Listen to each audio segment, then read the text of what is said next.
Welcome, everyone, to Buddhist Center. It's wonderful to be here with you tonight to talk about the stages of the path to enlightenment, as explained by Lama Tsongkhapa, this unerring path, this highway that every single Buddha of the past, present, and future has had to travel or will travel in order to remove the afflictive obstructions and the obstructions to omniscience.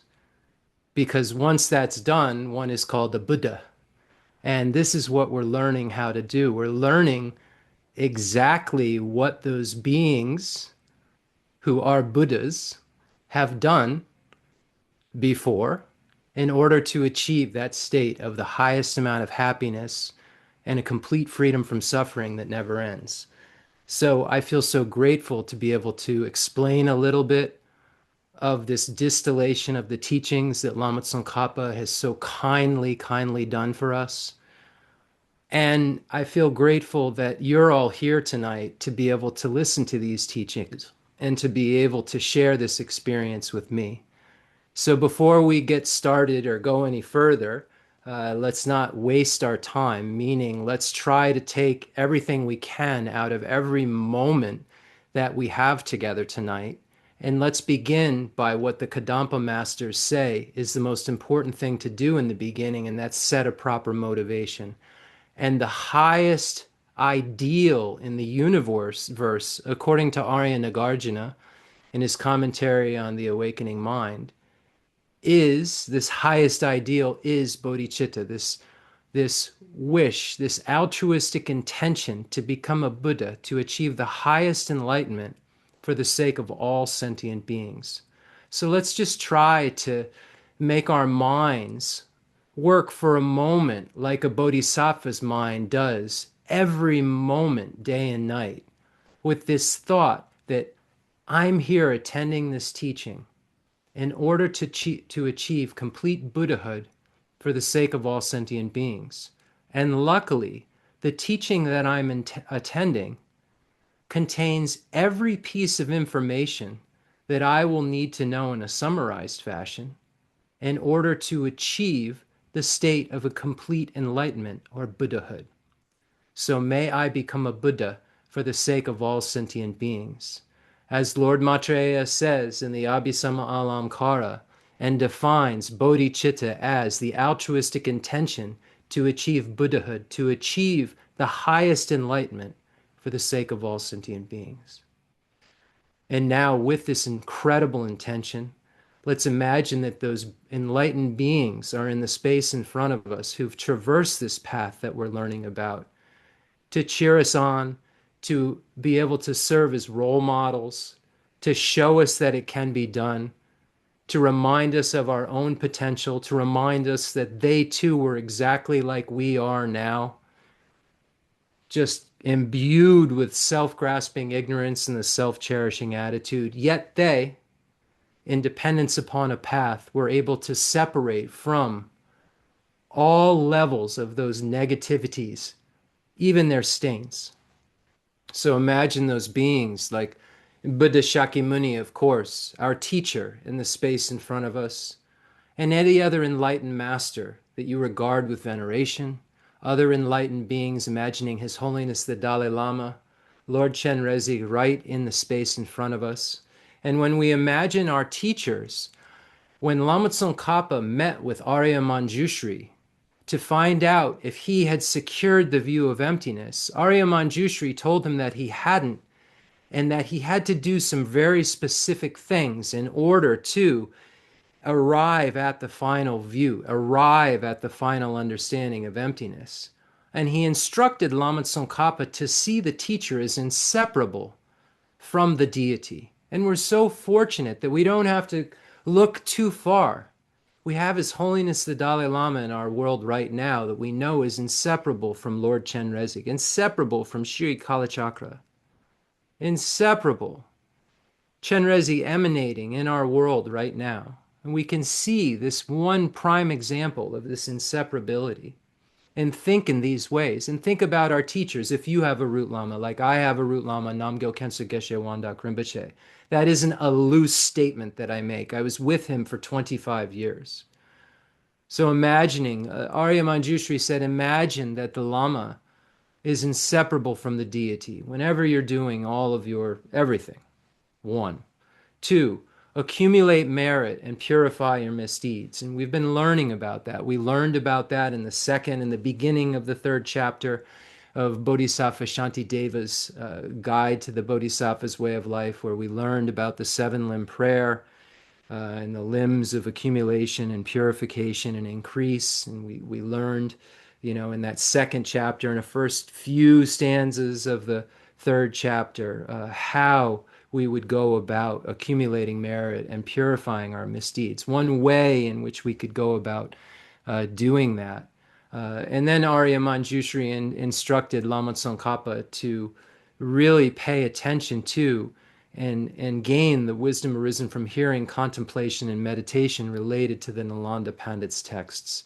And that's what we're doing here week after week, is trying to analyze these texts so that we can discover for ourselves the meaning within them, the intent within them. So it isn't something we're just borrowing from, hearing it and learning it. We're actually discovering it ourselves by engaging in what the Buddha told us to do, first hearing it or studying it and getting the correct information, accurate information systematically, and then actually analyzing it ourselves so it becomes our information, and then applying it to our life through meditation. So we're really know that these are the things that Lama Tsongkhapa was instructed to do. So we know that these are the things that if we want to have the results that beings like Lama Tsongkhapa had, we know that he became a Buddha, then we have to do what these great beings did, because our mind, just like theirs, is in the nature of clear light and unsullied. They no longer have stains, but my mind is stained. But the stains are adventitious, like their minds, stains were adventitious and therefore could be separated from their mind. So we have to look at the examples of the enlightened masters and see what they did and try to pattern our lives after great beings like this. So just an aside, when we're imagining the merit field and we're imagining the lamas in the space in front of us, this is a very, very powerful basis then from which to engage in the seven limb prayer and so forth, to be able to, as Lama Tsongkhapa did, where he did so many prostrations and woka in the caves that he actually wore his body print into the rocks. I mean, how many, we do a few prostrations and our back hurts. My back, I do a few prostrations and my back hurts. And Lama Tsongkhapa also had a back condition, if you study the history, but he just kept going and wore a kind of body print in a rock to accumulate merit, because his Lama Arya Manjushri said that this is what you must do to see emptiness. And in Bodhisattva Shantideva's text, it says that, since the only liberating path, the only way to freedom is to see emptiness, what else really is there to do? And Lama Tsongkhapa, realizing this, did what he needed to do in order to accumulate the things that were necessary and purify the things that needed to be purified. And that, coupled with the seeing the teacher as the inseparable from the root deity and the intensive studies, Lama Tsongkhapa, with this kind of trifold, these three things, let's not be fancy, with these three things, was then able to directly experience emptiness and then become enlightened. Some stories say, it depends on which one, but in the intermediate state, in the bardo, engaged in the completion stage practices, because he could have done so in the body, as in Lama Tsongkhapa's body, but he didn't want to breach the vows of moral conduct of the monastic, which would have needed to be done in the completion stage practices. So big aside, but imagine those beings in the space in front of us who've distilled their minds and distilled their minds by engaging in these practices, by traveling this highway that we're learning about and we're hopefully traveling on and heading in that direction towards all of our goals being fulfilled. And by fulfilling all of our goals, we then automatically fulfill all sentient beings' needs. Um, yeah, so imagine these beings in space in front of us, our lamas, the extensive deeds lineage, the profound view lineage, lineage of blessings, the Theravada tradition, Dharma Gupta tradition, Sarvastivada tradition, all of the beings of the Nyingma, Sakya, Kagyu, Galu, uh, Butomba, Jonang, all of the lineages within Tibet. These enlightened masters who were so kind to be able to help us to undo the knots in various ways of our self-grasping ignorance, undo the knots in various ways of our self-cherishing attitude. And we're really lucky that there's such a rich tradition because there's so many varieties of beings and aptitudes, varieties of aptitudes of beings, that there needs to be a variety of medicines for those beings. And I feel fortunate that I found a medicine that works very good for me within this tradition, the Gelug tradition and Lama Tsongkhapa's teachings. But I've benefited greatly from other non-Gelug traditions, presentations, Mahamudra and Dzogchen presentations that I've had very small contacts with, but the contacts with that I've had with them have been very meaningful and have enhanced what I've learned and enhanced my learning of what I'm trying to learn more about, and that's emptiness and the nature of the mind, and how one would go about taking this unmature mind that's empty of intrinsic existence and transforming it into a mature mind that's empty of intrinsic existence.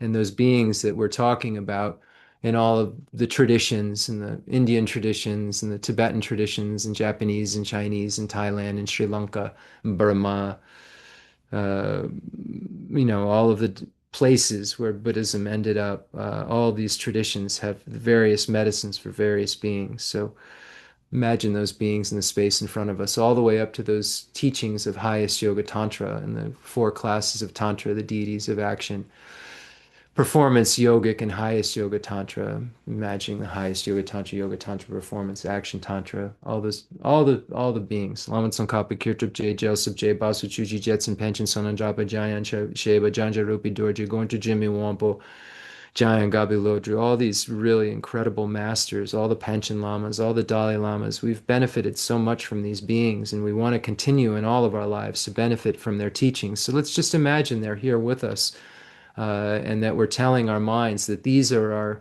heroes. These are the beings who have something to offer us. These are the beings who have what we want.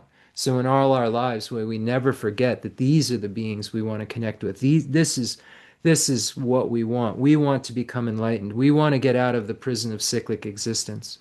We want to continue to be mindful of the fact that we are in a prison, and that other sentient beings are in a prison. May we always connect with those teachings that remind us of that. And that's what's so important about the merit field. Uh, for that reason, and then the merit field because it's such a powerful basis that we can relate to in terms of our rejoicing and making offerings and making prostrations and requesting to teach and begging them to stay in this world and so forth. So we'll learn, we've learned a lot about that in Bodhisattva Shantideva's Guide to the Bodhisattva's Way of Life. And then we look at the Sancha Mulam, the great king of prayers, Samantabhadra dedication. We see also the seven limb prayer in there, and it tells us exactly how to visualize ourselves in the merit field in relation to these seven limbs of where we learn how to accumulate merit and purify misdeeds and then actually increase merit. Um, yeah.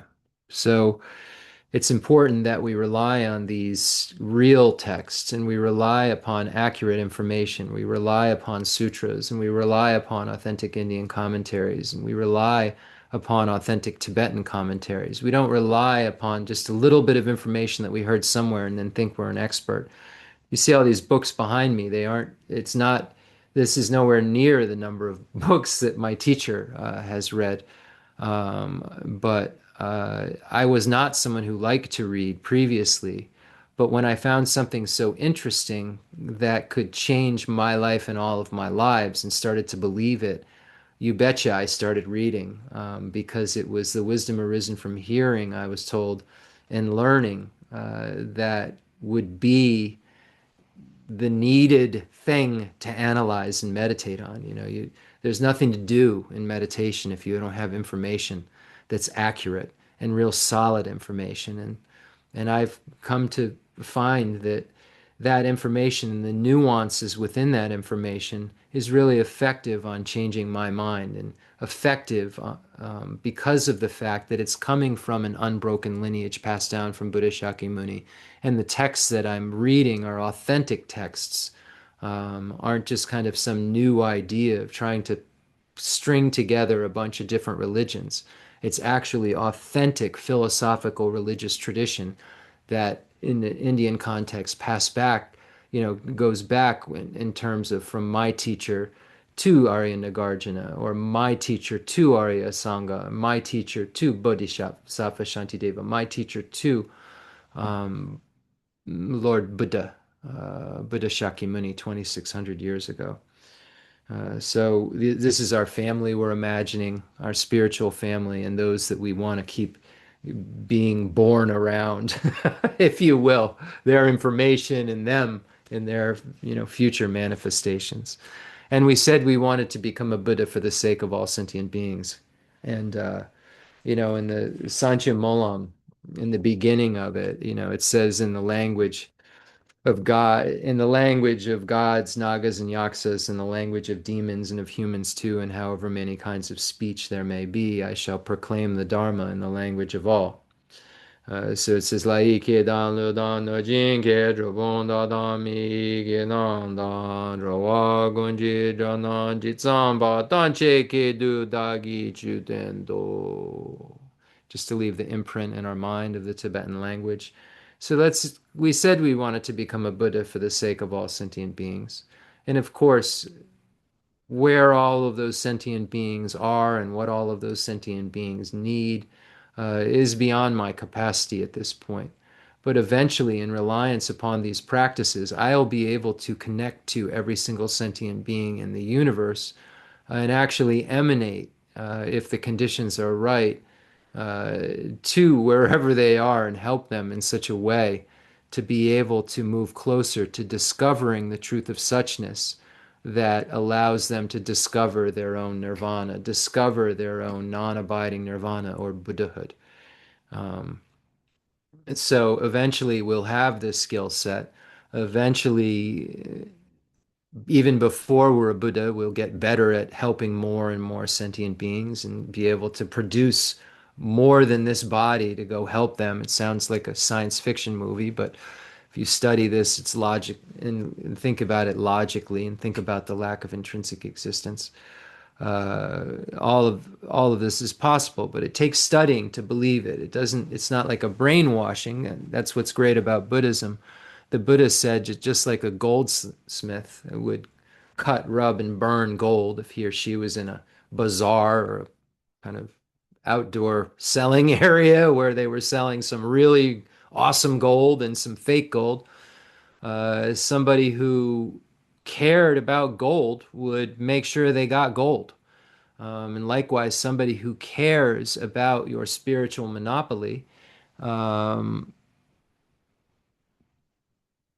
someone who cares about their spiritual monopoly, hold on one second. This is opening screens and stuff I didn't want to do. Um, you have to upgrade to Pro to do that. Somebody who cares, and I'm not sure how to make that go away. Okay, good. Somebody who cares about their spiritual monopoly would want to enter a spiritual market and be smart, would want to be a wise person at that market. Because if you're not a wise person at that market, you'll be cheated. And you don't want to waste your time. You came here this evening in order to do something positive, in order to feel better, in order to remove suffering, in order to, have happiness. So it's important that we don't waste our time. So with that being said, uh, let's imagine that we're able to do what we eventually will be able to do, and that's connect with every single sentient being in the universe.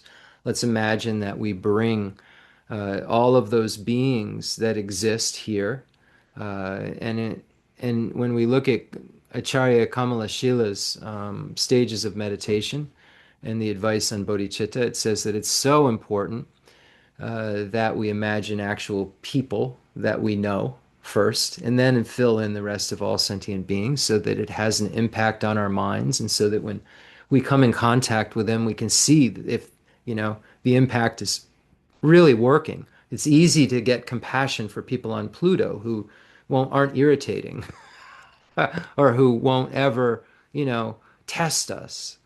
But when we use actual beings that are in our life, then when tests arrive, we can look at we can use the mirror of the Dharma to see whether we're fooling ourselves or not. When someone's being difficult, we can see if our mind's working like this idea that, oh, my mother's in trouble, or if we're working, oh, this person's my enemy. How are these practices of the 7 point cause and effect and equalizing and exchanging self with others affecting our mind? Are they doing something? And this is, if we use real beings when we do our bodhicitta meditation, or when we imagine we're inviting all sentient beings here, then if the beings that we're working with in our meditation are real people, then we'll actually have an acid test in our life. So this is just more oral instruction that we only get because we're in this unbroken lineage. So using these actual beings, starting with your friends, and then inviting strangers, and then inviting difficult people, people you even maybe would say is my enemy. You learn to say that just because you're difficult doesn't mean I don't love you and want you to have happiness and the causes of happiness. Just because you're difficult doesn't mean that I don't have compassion for you and want you to be free from suffering and the causes of suffering. So this has been like the mantra we keep repeating, because this is how we learn about this non-biased attitude and the ability to see somebody who's doing something wrong and recognize that what they're doing is wrong. It's not like we just get blissed out and everything's cool, do whatever you need to, everything's fine. You can recognize that what they're doing is wrong. But that recognition of what they're doing is wrong spurs such great compassion, because what they're doing is wrong. And you know that all results depend upon causes, and that wrong will result in something that is unwanted in the future. So we can gauge and see if our practices are working by relating to real beings, and especially when we relate to those beings that we don't particularly care for. So imagine that you invite every single one of them here to be able to listen to this teaching, to be able to listen to Bodhisattva Shantideva's guide to the Bodhisattva's way of life, and Lama Tsongkhapa's instruction on the stage of the path to enlightenment.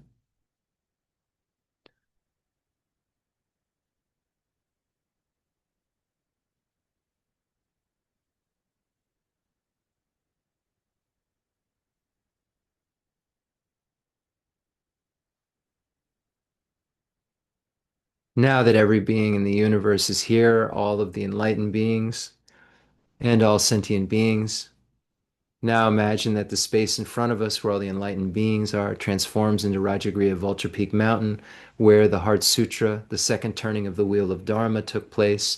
The intended audience being those practitioners who were holders of the Madhyamaka view, or who had the aptitude or the could arrive at an established conclusion of the Madhyamaka view, specifically Prasangika view. So the target audience, let's just say the Madhyamaka students in Rajagriha at Vulture Peak Mountain. And here, this is a definitive teaching. When we divide the Buddha's teachings, we can divide them into interpretable and definitive. And this is really the key to our cutting and rubbing experiment. This is what separates whether or not there is grasping or we have the view. So being able to distinguish what the definitive and the interpretable teaching of the Buddha is the whole thing. Being able to understand how the first and third turning of the wheel of Dharma are interpretable, and the second turning of the wheel of Dharma, the Buddha meant what he said, and meant that nothing in the universe intrinsically exists. Our Buddha nature doesn't intrinsically exist. So if we can add this definitive part to the interpretable teachings, then we have the whole package. So we can see how we need the whole package. We don't just need these definitive things. There's ripening paths and there's ideas that are presented in the first and second turning of the wheel of Dharma that are indispensable for our achievement of complete enlightenment. But our ability to know what the object of negation is depends upon our ability to see what's definitive and what's interpretable in relation to what the Buddha taught. So this second turning of the wheel of Dharma is a definitive teaching where the Buddha meant what he said when the Buddha said, seeing the five skandhas to be empty of intrinsic existence, seeing that form, feeling, discrimination, compositional factors, and consciousness are empty of intrinsic existence, and that form encompasses all impermanent things. So we can see that this is a big, big category the Buddha is talking about. Right from the jump of the Heart Sutra, and then goes on to explain that there's nothing in the universe that is a phenomena, and phenomena divided into two categories, impermanent and permanent. There's nothing impermanent or permanent in the universe when subjected to ultimate analysis that can be found to intrinsically exist. So all of these negations that are made are related to something having a nature that is established by way from its own side, established by way of its own character, truly existent. So the no here is relating to the interpretation of self, which is not the one talking about people, the one that's talking about intrinsic existence, the intrinsic existence of person and phenomena that doesn't exist. So this no statement that's made over and over and over again is in relation to some very specific mode of existence that is checked on by a very specific mind. And that mind that checks on this mode of existence is called the mind of ultimate analysis. And this mind of ultimate analysis checks to see whether the object, in this case, according to the Heart Sutra, all objects, you have to go one by one, the object exists from its own side, established by way of its own character, that's self-arisen, that is separate, it does not rely upon imputing mere imputation. So is there anything that's findable that exists that isn't merely imputed in dependence upon a collection that serves as a basis of designation? And when we subject every single phenomena in the universe to ultimate analysis, we come to find out that the thing we're looking for, which is intrinsic existence, and intrinsically existent this or that, is not findable. So that non-finding is what the Heart Sutra is talking about, a non-finding of an intrinsic existence that has a separate identity from its own side that isn't merely imputed. Something that's self-arisen, something that comes about from its own side and that doesn't depend upon mere imputation. So when we see that all things that dependently originate, all things that exist are dependent originations or dependent arisings.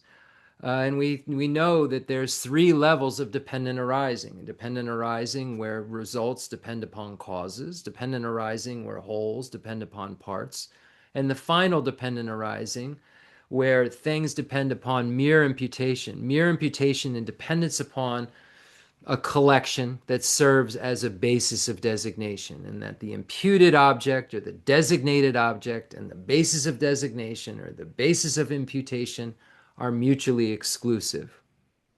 So when one comes to a non-finding with ultimate analysis related to all phenomena, then when he or she comes out of that ultimate analysis and employs conventional analysis, because all phenomena have two natures, conventional nature and ultimate nature. And the ultimate nature is found by ultimate analysis, and the conventional nature is found by conventional analysis.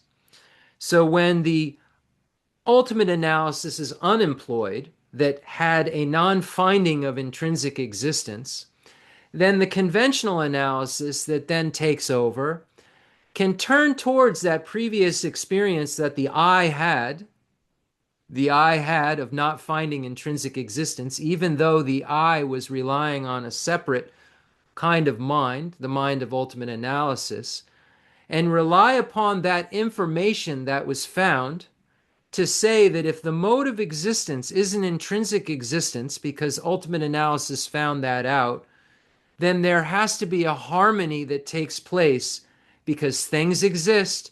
Here I am. Colors I see again, smells I smell again, things I hear again, and the way that they're appearing to me, I've found out is incorrect. So there has to be another mode of existence, since all of this stuff is working around me, that is correct. And that mode of existence is a subjective mode of existence, mere imputation, independence upon a collection, not just mere imputation like imagination. There's a collection that this mere imputation depends upon, but then we feel good for a moment until we find out that that collection is actually contradictory to, mutually exclusive with, the imputed object that we're calling out. And not just the name, the actual imputed object.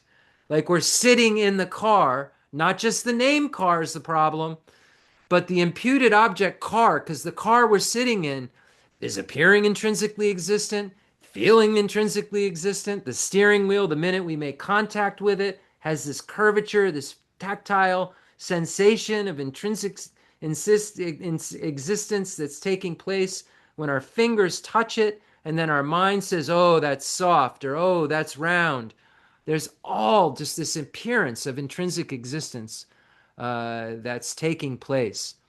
So there is a harmony that has to take place because a smarter mind figured out the game, but there's not enough cleanup that's been done on mind in order to actually experience things correctly all the time. So it's a work in progress where we're working away, we're scratching away, we're untying more and more and more of the wrong things within our mind that make us grasp at things as intrinsically existent, grasp at me as intrinsically existent, I grasp at you as intrinsically existent, I grasp at everything that isn't person as intrinsically existent. And I think that cherishing myself more than cherishing others is the way to my happiness. And these things slowly undo, little bit at a time, little bit at a time, little bit at a time, little bit at a time. And eventually, we'll have a complete undoing when we've traversed all of the Bodhisattva's paths and arrive at the state of no more learning that's implicitly talked about in this Heart Sutra. Because hidden within this Heart Sutra, we say the primary subject matter is emptiness, so it's a definitive teaching. But of course, within it, we see conventional truth taught, we see a hidden, emptiness also is form. This is referring to conventional truth.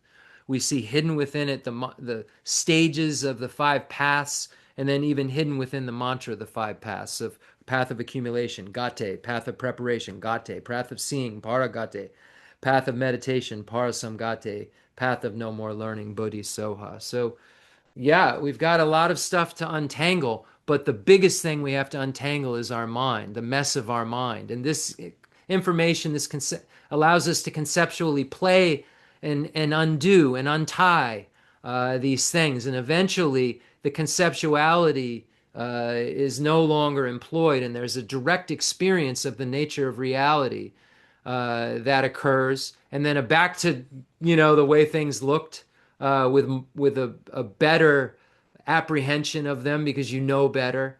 And then that experience of emptiness happens again and again and again and again, cleaning your mind until your full potential of your Buddha nature shines and your actual maturing or proliferating Buddha nature transforms into the Dharmakaya. So this is the job that we have to do, and the medicine that we have to keep taking is the non-affirming negative. Lama Tsongkhapa is just so strict about this. The medicine you need to take is the non-affirming negative, which is the emptiness of intrinsic existence. You have to come to this conclusion that nothing, including your mind, intrinsically exists. And this is the medicine, this absence, this non-finding that occurs when you see emptiness, supposedly, apparently. This non-finding, just a mere non-finding is enough to just destroy all kinds of our concepts that are wrong. May we all have this non-finding. The Sutra of the Heart of Transcendent Knowledge. Thus have I heard once the Blessed One was dwelling in Rajagriha at Fulcher Peak Mountain, together with a great gathering of the Sangha monks and a great gathering of the Sangha Bodhisattvas. At that time, the Blessed One entered the Samadhi that expresses the Dharma called profound illumination. And at the same time, noble Avalokiteshvara, the Bodhisattva Mahasattva, while practicing the profound Prajaparamita, saw in this way. He saw the five skandhas to be empty of nature. Then, through the power of the Buddha, Venerable Shariputra said to noble Avalokiteshvara, the Bodhisattva Mahasattva, how should a son or daughter of noble family train who wishes to practice the profound Prajaparamita? Addressed in this way, noble Avalokiteshvara, the Bodhisattva Mahasattva said to Venerable Shariputra, O Shariputra, a son or daughter of noble family who wishes to practice the profound Prajaparamita should see in this way, seeing the five skandhas to be empty of nature. Form is emptiness, emptiness also is form. Emptiness is no other than form. Form is no other than emptiness. In the same way, feeling, perception, formation, and consciousness are emptiness. Thus, Shariputra, all dharmas are emptiness. There are no characteristics. There is no birth and no cessation. There is no impurity, no purity. There is no decrease and no increase. Therefore, Shariputra, in emptiness, there is no form, no feeling, no perception, no formation, no consciousness, no eye, no ear, no nose, no tongue, no body, no mind, no appearance, no sound, no smell, no taste. No touch, no dharmas, no I dhatu, up to no mind dhatu, no dhatu of dharmas, no mind conscious dhatu, no ignorance, no end of ignorance, no up to old age and death, no end of old age and death, no suffering, no origin of suffering, no cessation of suffering, no path, no wisdom, no attainment, and no non-attainment. Therefore, Shariputra, since the Bodhisattvas have no attainment, they abide by means of Prajaparamita, since there is no obscuration of mind, there is no fear. They transcend falsity and attain complete nirvana. All the Buddhas of the three times by means of Prajaparamita fully awakened to unsurpassable, true, complete enlightenment. Therefore, the great mantra of Prajaparamita, the mantra of great insight, the unsurpassed mantra, the unequal mantra, the mantra that calms all suffering should be known as truth, since there is no deception. The Prajaparamita mantra is said in this way. Te ata om gate gate paragate parasangate bodhizoha. Thus, Shariputra, the Bodhisattva Mahasattva, should train in the profound Prajaparamita. Then the Blessed One arose from that samadhi and praised noble Avalokiteshvara, the Bodhisattva Mahasattva, saying, Good, good, O son of noble family. Thus it is, O son of noble family. Thus it is. One should practice the profound Prajaparamita just as you have taught. And all the Tathagatas would rejoice when the Blessed One had said this. Venerable Shariputra and noble Avalokiteshvara, the Bodhisattva Mahasattva, that whole assembly in the world with its gods, humans, asuras, and Gandharvas rejoiced and praised the words of the Blessed One. Gala jibe ne jo damba ne nguje du ju nga yi du da jen je ba ba la ma yi bu jin zi ne zong gando zo la ja ze lo aga zamara da jandara zamara be aga zamara da jandara zamara ya be aga zamara da jandara zamara Agha zamara ta jandara zamara ya bedeyata on gate gate bara zanga de bodhizo baba gonja zanji gai nembe doji shelobo doji mebo doji chewa doji dagi baji medu beje danji shedin goizo. Get in, don't judge, judge, wadan, midon, nube, den, dan, de, wadan, don, ba, don, jim, bon, zon, zo, doji, daji, de, jan, den, da, de, le, jo. The fundamental ground is scented with incense and strewn with flowers, adorned with Mount Meru, the four continents, the sun and the moon. I imagine this as a Buddha land and offer it. May all sentient beings enjoy this pure realm.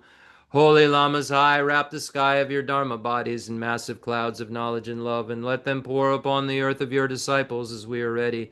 A shower of rain, the teachings deep and wide, I send forth this jeweled mandala to you, precious Guru. I go for refuge until I am enlightened to the Buddha, the Dharma, and the Sangha. Through the merit I create by teaching the Dharma, may I attain Buddhahood for the sake of all sentient beings. I go for refuge until I am enlightened to the Buddha, the Dharma, and the Sangha. Through the merit I create by teaching the Dharma, may I attain Buddhahood for the sake of all sentient beings. I go for refuge until I'm enlightened to the Buddha, the Dharma, and the Sangha. Through the merit I create by teaching the Dharma, may I attain Buddhahood for the sake of all sentient beings. Now we'll read Lama Tsongkhapa's Foundation of All Good Qualities, the source of all my good, the root text that we've been studying now for, I don't know, a couple of years. And I feel so lucky to have been blessed with such an amazing teacher in Namgyal Khensur Geshe Wangdak Rinpoche, who was just an embodiment of the Lam Rim. And yeah, I'm psyched that I can share this with you because it's had such a profound effect on my mind. Not that I've seen emptiness, not that I'm a bodhisattva, but it's had a really profound effect on my mind. And I know that I can see emptiness and will see emptiness. And I know that I can become a bodhisattva and will become a bodhisattva because this information is accurate.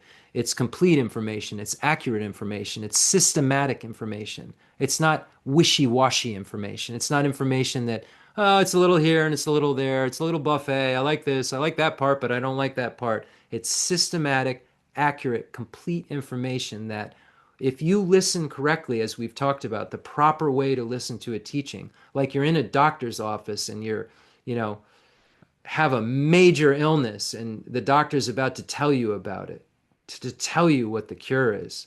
If you listen in that way, this complete information is so powerful that when you analyze it, the discoveries that will take place will let you know that there's nothing else to do but this. There's nothing else to do but to make your mind more saturated with it and make your mind more able to actually meditate on these topics once you've analyzed them and discovered their accuracy.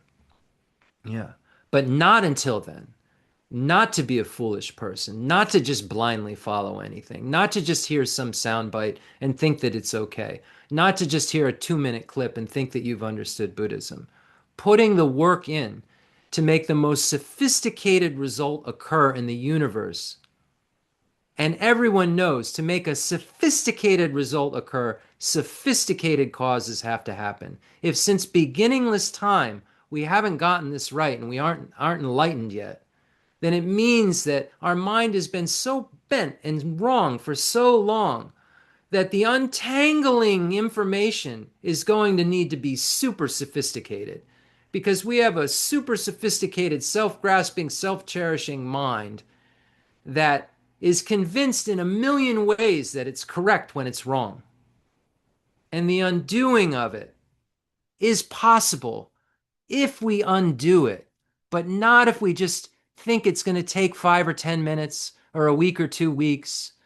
It's day in and day out, doing a little bit, flowing like a river, not going too fast, not going too slow, just flowing every day with our practice, getting up and trying to be a little kinder, learning how to be a little kinder, using these steps we're learning about to have the cognitive transformation takes place so we have these effective minds occur.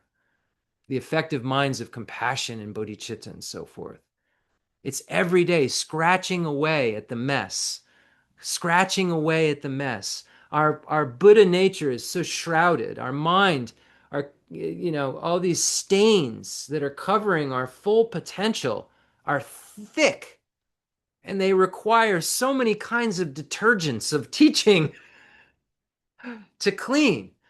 But the cleaning's possible. It'd be asinine for me to be sitting here and telling you to clean if it couldn't all be cleaned up. Just leave it dirty if you can't clean the thing up.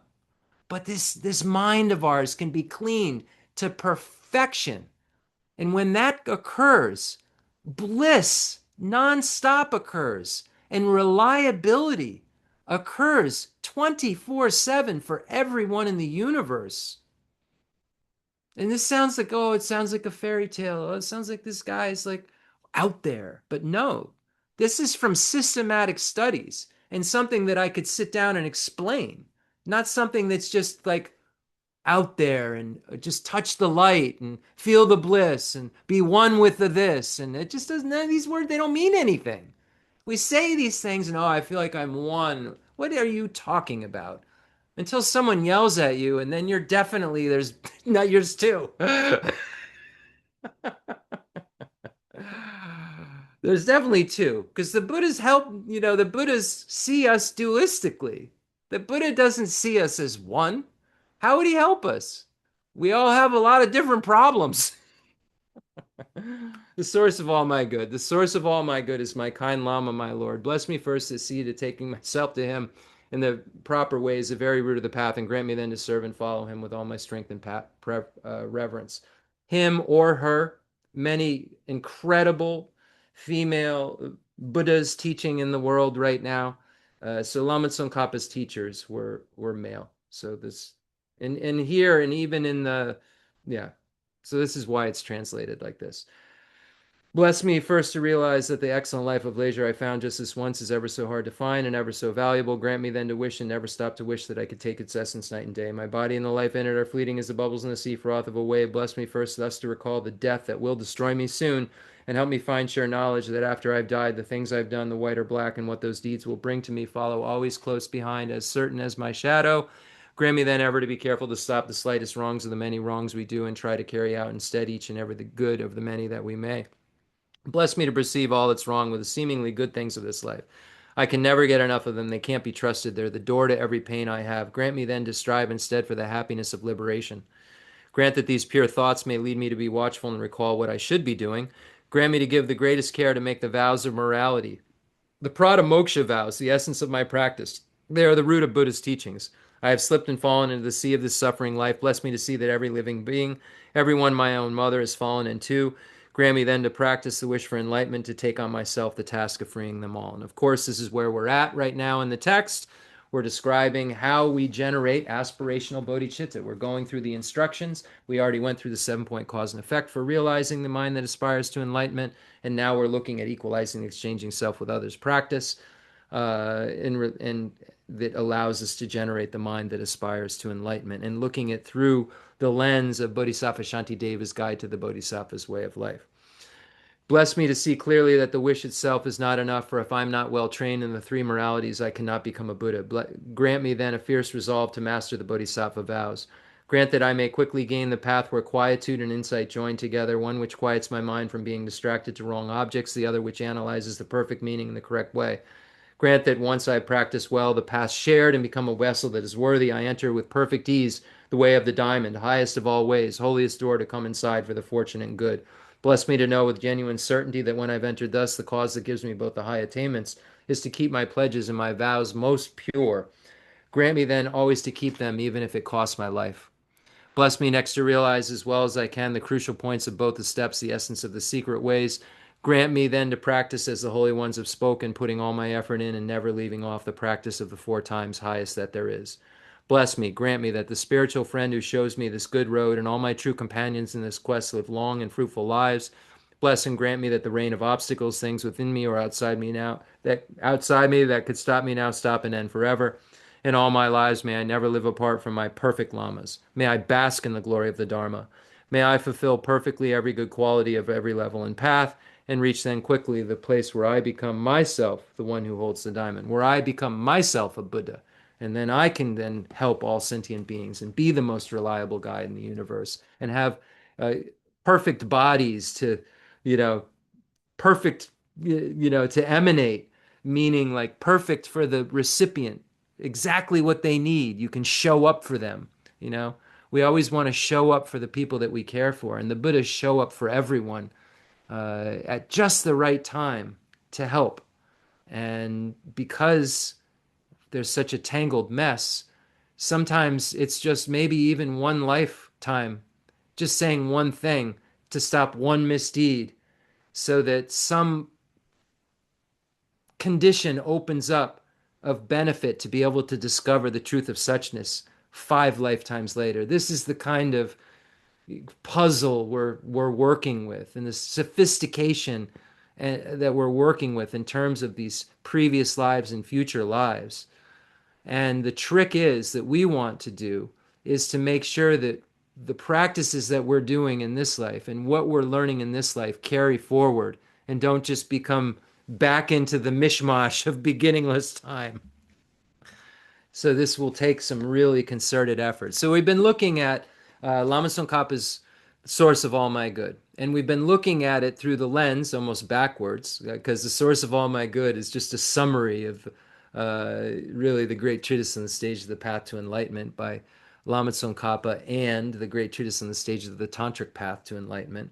So we've been looking at these stanzas through the lens of the great treatise on the stage of the path to enlightenment. Because we aren't at the tantric section yet to where we would use the great treatise on the stage of the tantric path to enlightenment. A little we'll go over. But now, because we're in the section on aspiring bodhicitta, we have to, because we're looking at it through the lens of the great treatise on the stage of the path to enlightenment, first look at 7-point cause and effect for realizing the mind that aspires to enlightenment, which we've done. And we went through it very, very extensively. And it's under the main heading of training the mind in the stage of the path for beings of great capacity, and then showing that, okay, well, the entrance into that, the only entrance, the teachings for beings of great capacity are the teachings of the Mahayana.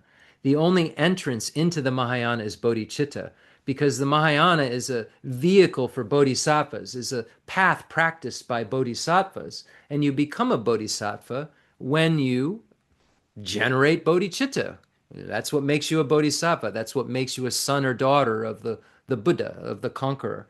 So here, then, since it's the only entrance, we better know how to generate it. And then Lama Tsongkhapa goes through first how to generate it through the 7-point cause and effect for realizing the mind that aspires to enlightenment, passed down from Buddha Shakyamuni to Lord Maitreya and Arya Sangha and so forth, down through the extensive deeds lineage. And then now we're looking at it according to the equalizing, exchanging self with others practice, passed down from Buddha Shakyamuni to Arya Manjushri and Arya Nagarjuna, down through the profound view lineage to Bodhisattva Shantideva.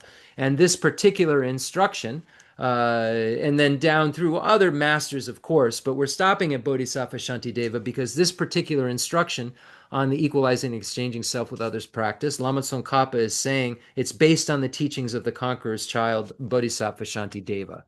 So this whole explanation of equalizing and exchanging self with others is according to the Bodhisattva Shantideva's Guide to the Bodhisattva's Way of Life.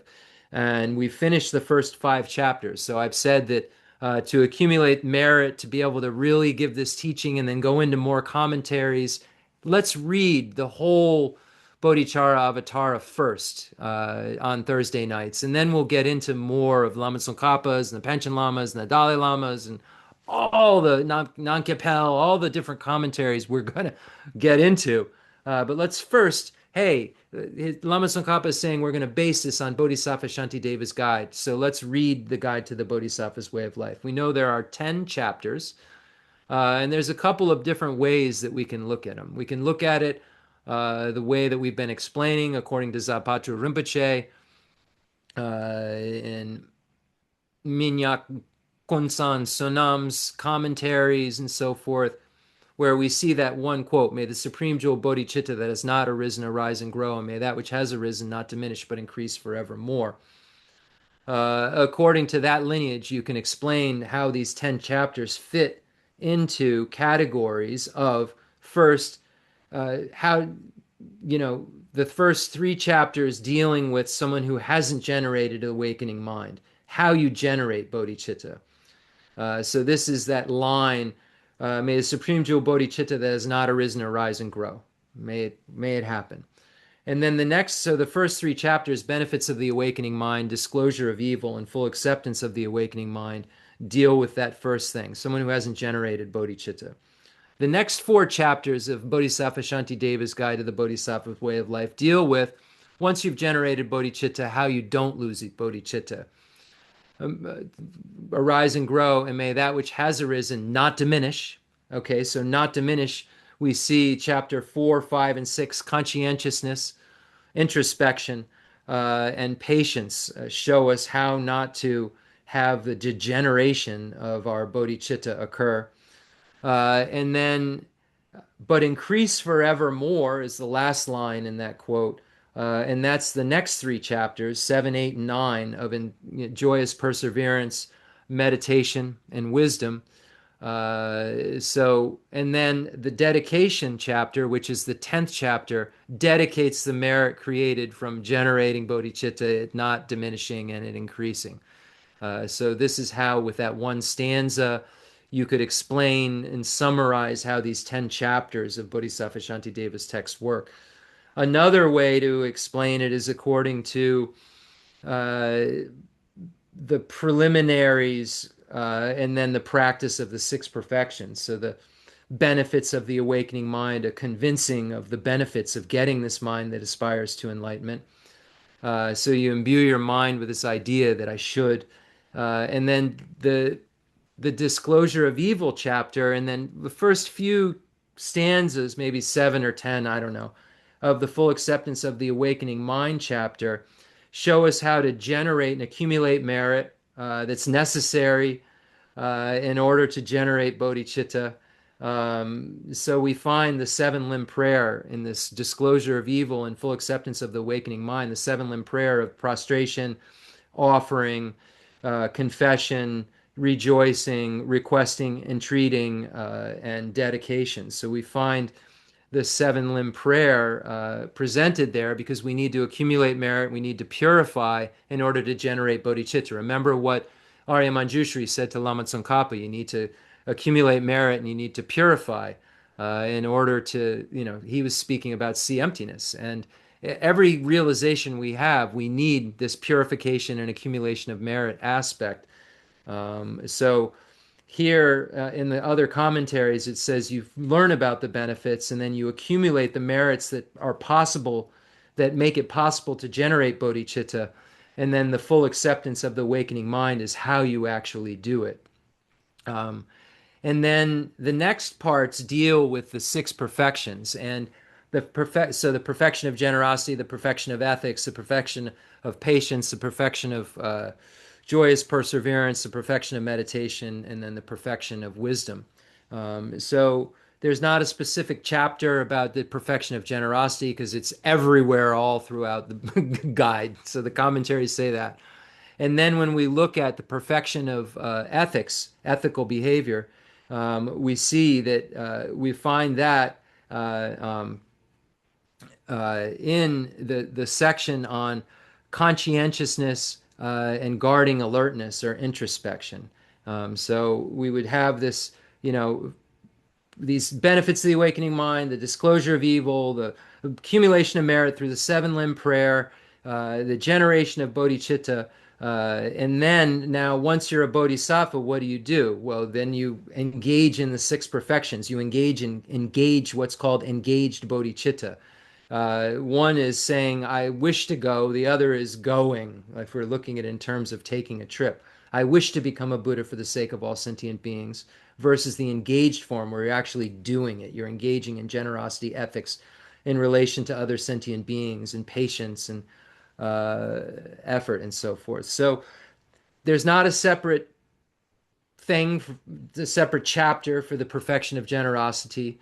And then the perfection of ethics, or the pure ethical conduct, is found in this two chapters of chapter 4 and chapter 5. So conscientiousness and introspection. So then we have what we would normally, then the order of we start to get comfortable because then they're named the six perfection names. Then chapter 6, patience, chapter 7, joyous perseverance, chapter 8, meditation, and then chapter 9, wisdom. So those are the six perfections, generosity being throughout the text. The two chapters dealing with the perfection of ethics, and the rest dealing with the perfections in the order, and naming the chapter after the perfection. So we've gone over the first 5 chapters. Now we're on chapter 6, patience. Very, very beautiful, important chapter. We're going to read the whole chapter, so sit back, maybe have a cup of tea. It's a long chapter, but why not? Why not? Just be so grateful that we have this opportunity to study, to hear these precious words from Bodhisattva Shantideva. So let me take a sip here of some watered down chai so I'm not up all night.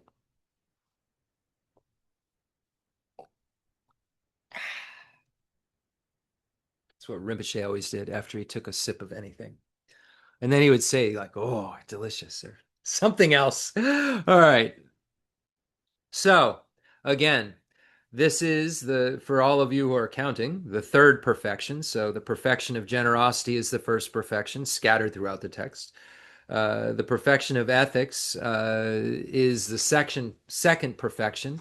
And though that is dealt with in chapter 4 and 5, conscientiousness and introspection. And then chapter 6, patience. So here we go. There's a lot. Please pretend you're at the doctor's office and you have a big disease. And the doctor is about to tell you, okay, you're going to live, but you need to do this stuff. Listen like that to Bodhisattva Shantideva's sacred words. Chapter 6, Patience. Whatever wholesome deeds, such as venerating the Buddhas and generosity that have been amassed over 1,000 eons, will be destroyed in a moment of anger. There's no evil like hatred, and no fortitude like patience. Thus I should strive in various ways to meditate on patience. My mind will not experience peace if it fosters painful thoughts. Hold on one second. Okay, I put the puzzle back together. I'm a real human being. I can't hear you. My mind will not experience peace if it fosters painful thoughts of hatred. I shall find no joy or happiness. Unable to sleep, I shall feel unsettled.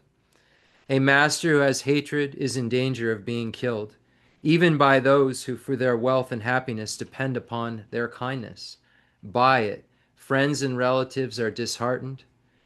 Though drawn by my generosity, they will not trust me. In brief, there is nobody who lives happily with anger.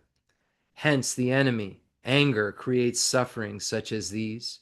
But whoever assiduously overcomes it finds happiness now and hereafter.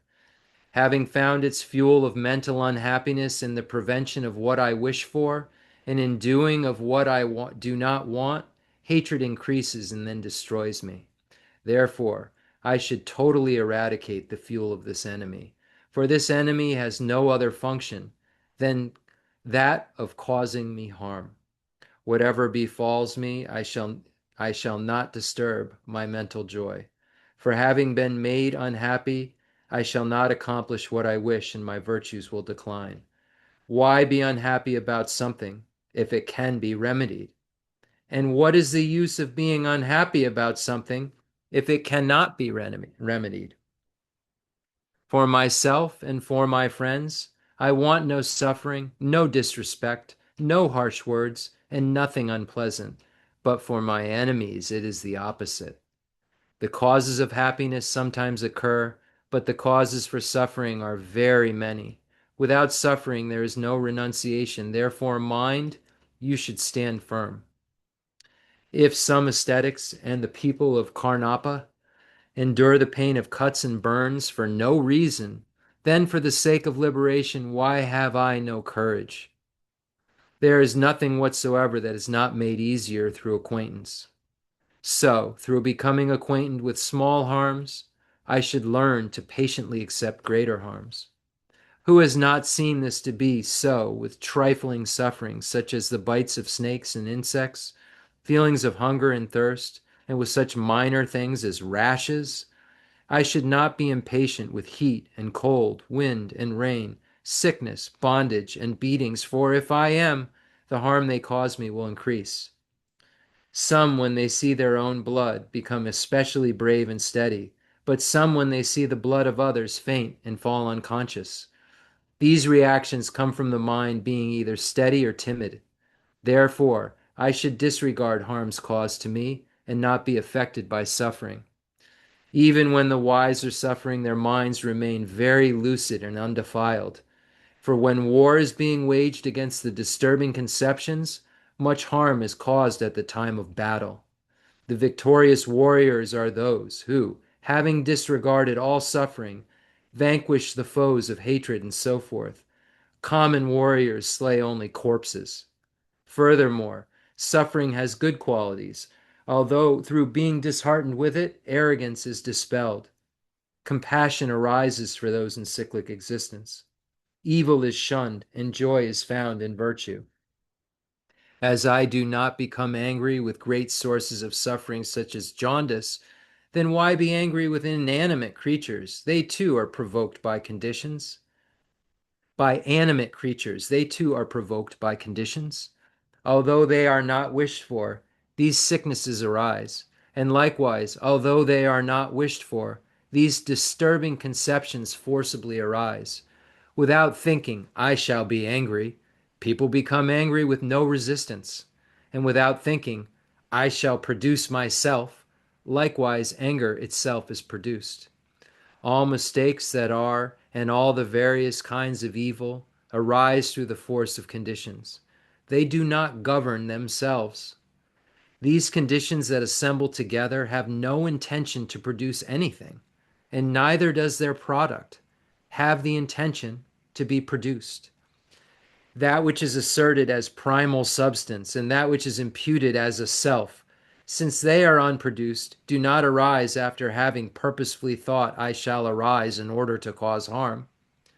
If they are unproduced and non-existent, then whatever wish they have to produce harm will also not exist. Since this self would permanently apprehend its objects, it follows that it would never cease to do so. Furthermore, if the self were permanent, it would clearly be devoid of action, like space. So even if it met with other conditions, how could its unchanging nature be affected? Even if when acted upon by other conditions it remains as before, then what could actions do to it? Thus, if I say that this condition acts upon a permanent self, how could the two ever be causally related? Hence, everything is governed by other factors, which in turn are governed by others. And in this way, nothing governs itself. Having understood this, I should not become angry with phenomena that are like apparitions. If everything is unreal like an apparition, then who is there to restrain? What anger? Surely in this case, restraint would be inappropriate. It would not be inappropriate because conventionally, I must maintain that in dependence upon restraining anger, the stream of suffering is severed. So when seeing an enemy or even a friend committing an improper action by thinking that such things arise from conditions, I shall remain in a happy frame of mind, in a peaceful frame of mind. If things were brought into being by choice, then since no one wishes to suffer, suffering wouldn't occur to any embodied creature. Through not being careful, people even harm themselves with thorns and other things, and for the sake of obtaining the opposite sex and the like, they become obsessed and deprive themselves of even food. And there are some who injure themselves through the unmeritorious deeds of hanging themselves, leaping from cliffs, eating poison, and eating unhealthy food. If, when under the influence of disturbing conceptions, people will even kill their treasured selves, how can they be expected not to cause harm to the bodies of other living beings? Even if I cannot develop compassion for all such people, who through the arisal of disturbing conceptions set out to try to kill me and so forth, the last thing I should do is to become angry with them. Even if it were the nature of the childish to cause harm to other beings, it would still be incorrect to be angry with them, for this would be like begrudging fire for having the nature to burn. And even if the fault were temporary, and they who are by nature reliable, it should still be incorrect to get angry, for this would be like begrudging space for allowing smoke to arise and leave.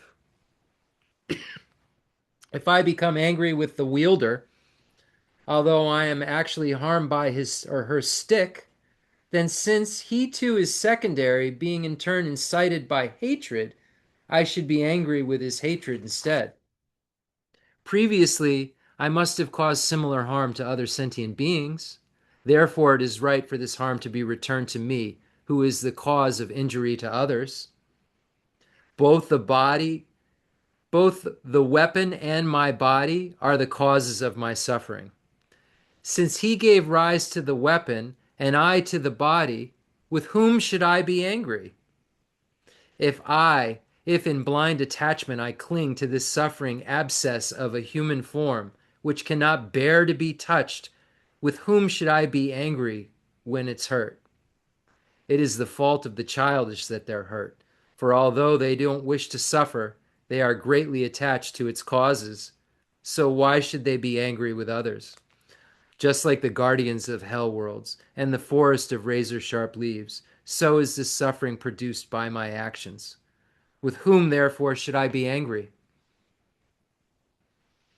Having been instigated by my own actions, those who cause me harm come into being. Having been instigated by my own actions, those who cause me harm come into being. If by these actions they should fall into hell, surely isn't it I destroying them? In dependence upon them, I purify evils, previous negative karma, by patiently accepting the harms that they cause. But in dependence upon me, they fall into hellish pain for a long time. Like last week, we talked about I'm the magnet because previously I committed non-virtue. Previously, I yelled at someone. So that creates a magnet for a yelling person. That my magnetizing causes them to yell, which then Bodhisattva Shantideva is saying will cause them a hellish pain possibly in the future. And it's in dependence upon me that they're having to show up to yell. So since I am causing harm to them and they are benefiting me, why, unruly mind, do you become angry in such a mistaken manner? And if my mind has the noble quality of patience, I shall not go to hell or experience hellish pain. But although I am protecting myself in this way, how will it be so for them? Nevertheless, should I return the harm, it will not protect them either. By doing so, my conduct will deteriorate, and hence this fortitude will be destroyed. Since my mind is not physical, in no way can anyone destroy it. But through its being greatly attached to my body, it's caused harm by physical suffering. Since disrespect, harsh speech, and unpleasant words do not cause any harm to my body, why, mind, do you become so angry? Because others will dislike me. But since it will not devour me, either in this or in another life, why do I not want this dislike? Because it will hinder my worldly gain. Even if I do not want this, I shall have to leave my worldly gains behind, and my evil alone will remain unmoved. What those deeds will bring to me follow always close behind, as certain as my shadow, as Lama Tsongkhapa says. Thus, it is better that I die today than live a long and wicked life. For even if people like me should live a long time, there will always be the suffering of death. Suppose someone should awaken from a dream in which he experienced 100 years of happiness, and suppose another should awaken from a dream in which he experienced just one moment of happiness. For both of these people who have awoken, that happiness won't return. Similarly, whether my life has been long or short, at the time of death, it will be finished like this. Although I may live happily for a long time through obtaining a great deal of material wealth, I shall go forth empty-handed and destitute, just like having been robbed by a thief. Surely material wealth will enable me to live, and then I shall be able to consume evil and do good. But if I am angry on account of it, will not my merit be consumed and evil increase? And what use will be the life of one who only commits evil, if for the sake of material gain he causes the merits needed for life to degenerate? Surely I should be angry with those who say unpleasant things that weaken other beings' confidence in me. But in the same way, why am I not angry with people who say unpleasant things about others? If I can patiently accept this lack of confidence because it is related to someone else, then why am I not patient with unpleasant words about myself, since they are related to the arisal of disturbing conceptions? Should others talk badly of or even destroy holy images, reliquaries, and the sacred Dharma, it's improper for me to resent it, for the Buddhas can never be injured. I should prevent anger arising towards those who injure my spiritual masters, relatives, and friends. Instead, I should see, as in the manner shown before, that such things arise from conditions. Since embodied creatures are injured by both animate beings and inanimate objects, why only bear malice toward the animate? It follows that I should patiently accept all harm. Should one person ignorantly do harm and another ignorantly become angry with him, who would be at fault and who would be without fault? Should one person ignorantly do wrong and another person ignorantly become angry with him, who would be at fault and who would be without fault? Why did I previously commit those actions because of which others now cause me harm?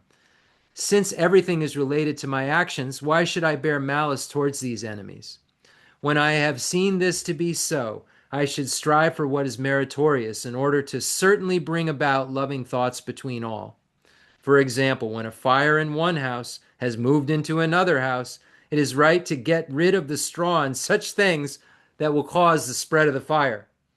Likewise, when the fire of hatred spreads to whatever my mind is attached to, I should immediately get rid of it, for fear of my merit being burned up. Why is a person condemned to death not fortunate if they are released after having their hand cut off? Why am I, who am experiencing human misery, not fortunate if by that I am spared from the agonies of hell? If I am unable to endure even the mere sufferings of the present, then why do I not restrain myself from being angry, which will be the source of hellish misery? For the sake of satisfying my desires, I have suffered numerous burnings in hell, but by those actions I fulfilled the purpose of neither myself or others. But now, since great meaning will accrue from harm which is not even a fraction of that, I should indeed be solely joyful towards such suffering that dispels the harms of all. Should someone else find joyous happiness upon praising my enemy as an excellent person, why mine do you not praise them too, and likewise make yourself happy? That joyous happiness of yours would be a source of joy, not something prohibited, a precept given by the excellent ones, and a supreme means for assembling others. It is said that others are made happy through being praised in this way.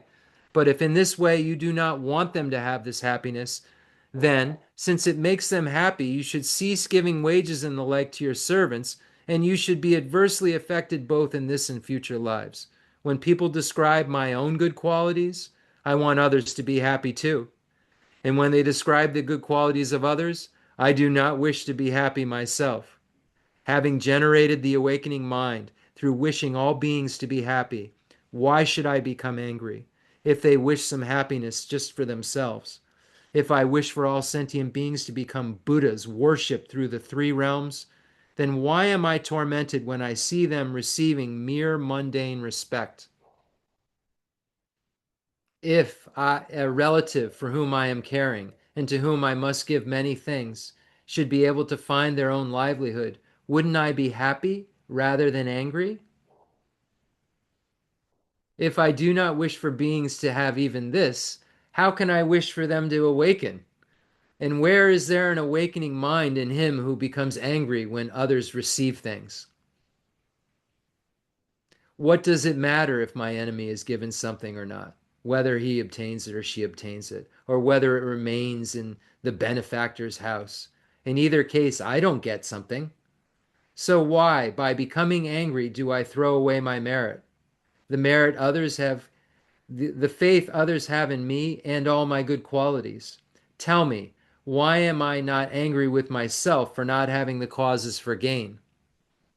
Let alone not having any remorse about the evils that you committed, O mind?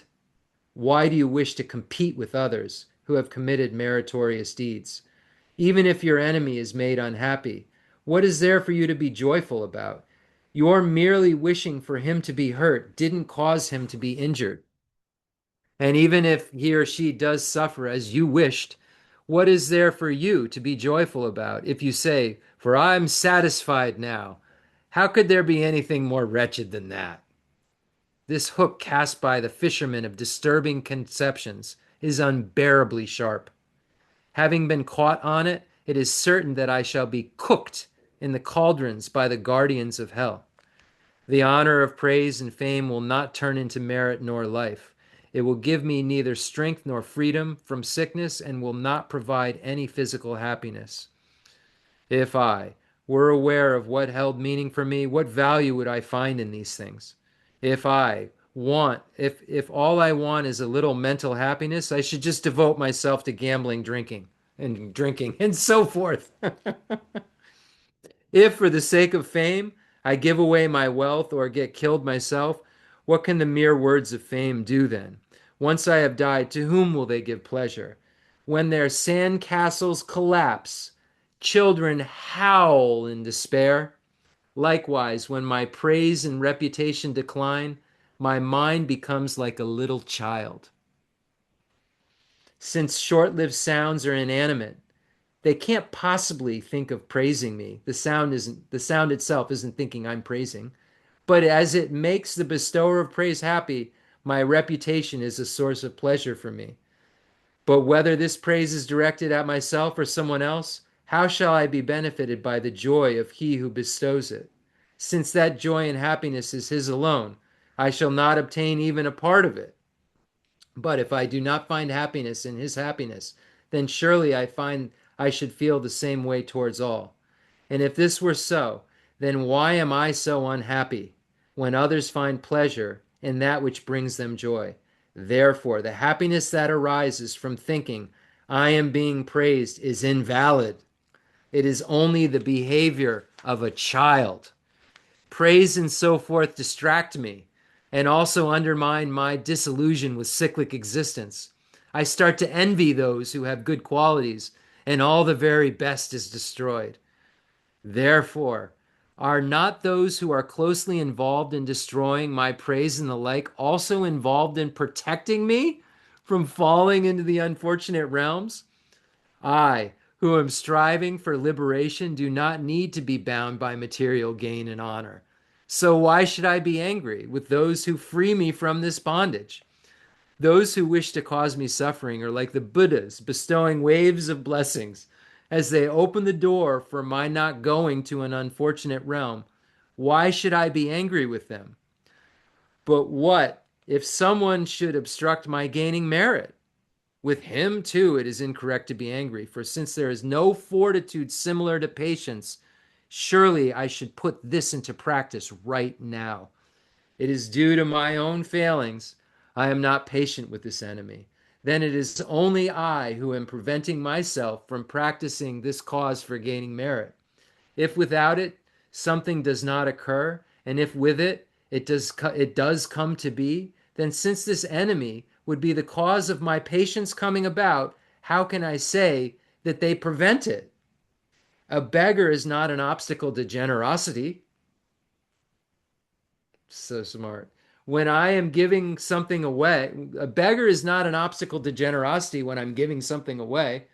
And I cannot say that those who give ordination are an obstacle to becoming ordained. There are indeed many beggars in this world, but scarce are those who inflict harm. For if I have not injured others, few beings will cause me harm. Therefore, just like a treasure appearing in my house, without any effort on my part to obtain it, I should be happy to have an enemy, for he or she assists me in my conduct of awakening. And because I am able to practice patience with them, they are worthy of being given the first fruits of my practice, for in this way, he or she is the cause of it. But why should my enemy be venerated? He has no intention for me to practice patience. Then why venerate the sacred Dharma? It too has no intention, but is fit to be a cause for practice. But surely my enemy is not to be venerated, for he intends to cause me harm. How could patience be practiced if, like doctors, people always strove to do good for me? Thus, since patient acceptance is produced in dependence upon one with a very hateful mind, that person should be worthy of veneration just like the sacred Dharma, because he is a cause of patience. Therefore, the Mighty One has said that the field of sentient beings is similar to a Buddha field, for many who have pleased them have thereby reached perfection. A Buddha's qualities are gained from the sentient beings and the conquerors alike. So why do I not respect them in the same way that I respect the conquerors, the Buddhas? Of course, they are not similar in their quality of their intention, but only in their fruits that they produce. So it is in this respect that they have excellent qualities and are therefore said to be equal. Whatever merit comes from venerating one with a loving mind is due to the eminence of sentient beings. In the same way, the merit of having faith in Buddha is due to the eminence of Buddha. Therefore, they are asserted to be equal in the share they have in establishing Buddha qualities. But none of them are equal in good qualities with the Buddhas who are as boundless oceans of excellence. Even if the three realms were offered, it would be insufficient in paying veneration to those few beings in whom a mere share of the good qualities of the unique assemblage of excellence appears. Thus, since sentient beings have a share in giving rise to the supreme Buddha qualities, since it is correct to venerate them, as they are similar merely in this respect. Furthermore, what way is there to repay the Buddhas who grant immeasurable benefit and who befriend the world without pretension, other than by pleasing sentient beings? Therefore, since benefiting these beings will repay those who give their bodies and enter the deepest hell for their sake, I shall behave impeccably in all that I do, even if they cause me a great deal of harm. When for their sake those who are my lords have no regard even for their own bodies, then why am I the fool so full of self-importance? Why do I not act like a servant towards them? Because of their happiness, the conquerors are delighted. But if they are harmed and they are displeased, hence by pleasing them I shall delight the conquerors, and by harming them I shall hurt the conquerors. Just as desirable sense objects would give my mind no pleasure, if my body was ablaze with fire, likewise when living creatures are in pain, there is no way for the compassionate ones to be pleased. Therefore, as I have caused harm to living beings, today I openly declare all my unwholesome acts that have brought displeasure to the compassionate ones. Please bear with me, O lords, for this displeasure I have caused you. From now on, in order to delight the Tathagatas, I shall serve the universe and indefinitely cease to cause harm. Although many beings may kick and stamp upon my head, even at the risk of dying, may I delight the protectors of the world by not retaliating. There is no doubt that those with the nature of compassionate regard all these beings the same as themselves. Furthermore, those who see the Buddha nature as the nature of sentient beings see the Buddhas themselves. Why then do I not respect sentient beings? Pleasing living beings delights the Tathagatas and perfectly accomplishes my purpose as well. In addition, it dispels the misery and pain of the universe.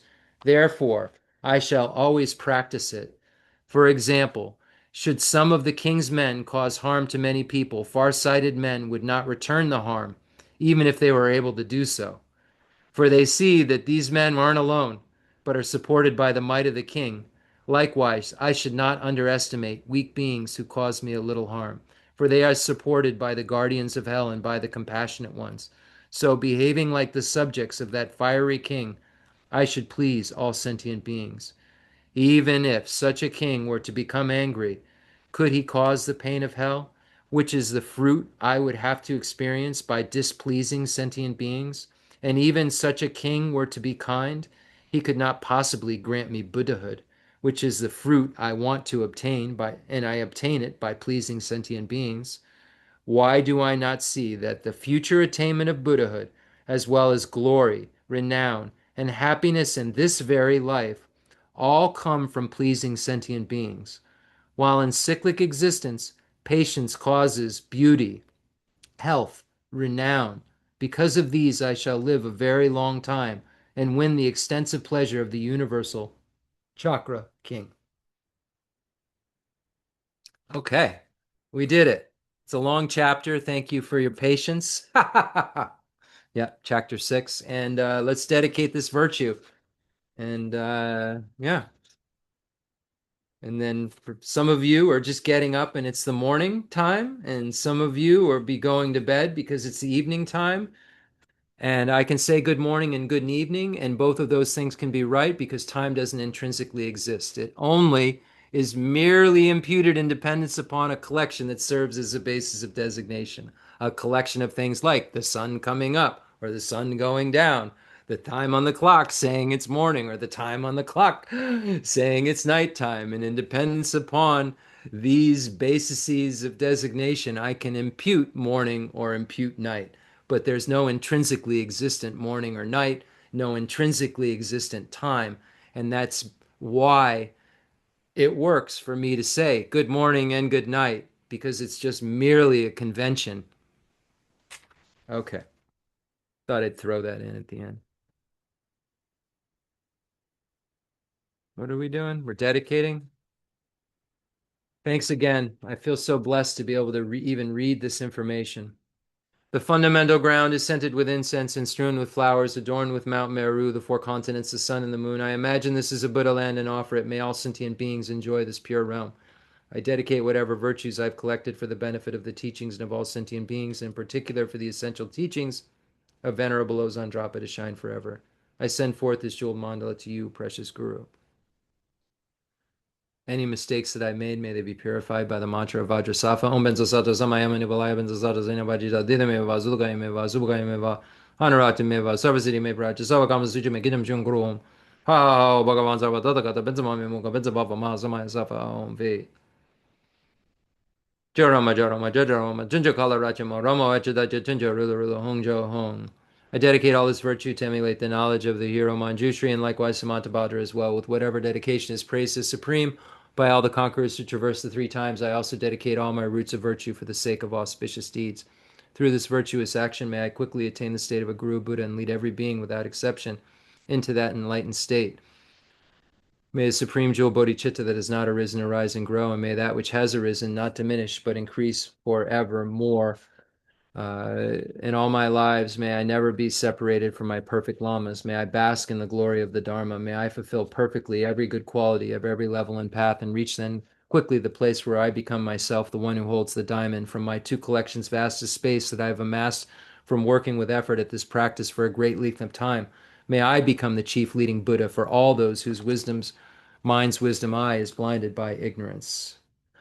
In the heavenly realm of Tibet, surrounded by a chain of snow mountains, you are the source of all benefit and help for beings. All powerful Avalokiteshvara Tenzin Gyatso, please remain until samsara ends. And a prayer of supplication to Namgyal Khensur Geshe Wangdak Rinpoche, my root teacher, to please, he's here, but please come back in physical form and help more people in your physical form, showing them what you showed me with your physical form, that inspired me so much. A complex yogi poses as a simple monk. Homage to Namgyal Khensur Geshe Wangdak Rinpoche, our precious spiritual friend who is inseparable from Aryatara. I fully prostrate, covering as many atoms of the earth as possible to your pure body, speech, mind, and enlightened activities. I offer to you drinking water, bathing water, flowers, incense, candles, scented water, food, and music purified by Oma, Oma, Oma, Oma, Oma. The rarity of having 1 million wish-fulfilling gems is a common occurrence compared to meeting with a holy teacher like you, who placed the complete path to Buddhahood in our childlike hands. Just like Lord Atisha, who came to Tibet with a lamp to dispel the darkness of ignorance, you, kind abbot, arrived in the West with a lineage purer than a diamond and begged us never to be satisfied with partial instructions. Teachings of the extensive deeds and profound view lineages flowed from your lips like nectar for our ears that elucidated the teachings for beings of three capacities. Now that sound has stopped. All composite things are impermanent. You told us that all of your teachers passed away and understood the sadness in treating us to continue our studies. Buddha does not wash away the negativities of beings, nor does he remove their miseries by his hands. His spiritual realizations are not transferred to them. It is by teaching the truth of suchness that beings are liberated. We are not prepared to take this difficult journey to the highest goodness of Buddhahood without your continued guidance. Sadness in our hearts would be too overwhelming. May you swiftly return to this world and take care of us in all of our lives, wherever we may be, never leaving our hearts and crowns. May all sentient beings perfectly realize renunciation, bodhicitta, and the correct view of emptiness, so they know who you really are. Thank you so much, everybody. I appreciate you all. We'll see you next time.